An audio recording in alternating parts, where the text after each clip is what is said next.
o tsismosa. Ano po ang larawan ng isang mapanirang tao?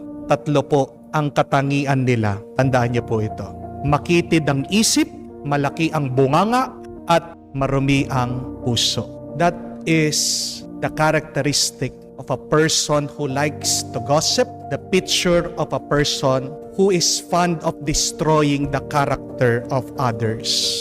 Remember these 3 characteristics: a small mind, a big mouth, and a dirty heart.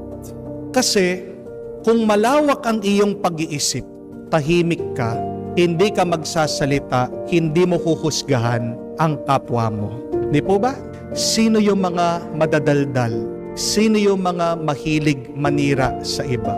Makitid ang kanilang pag-iisip.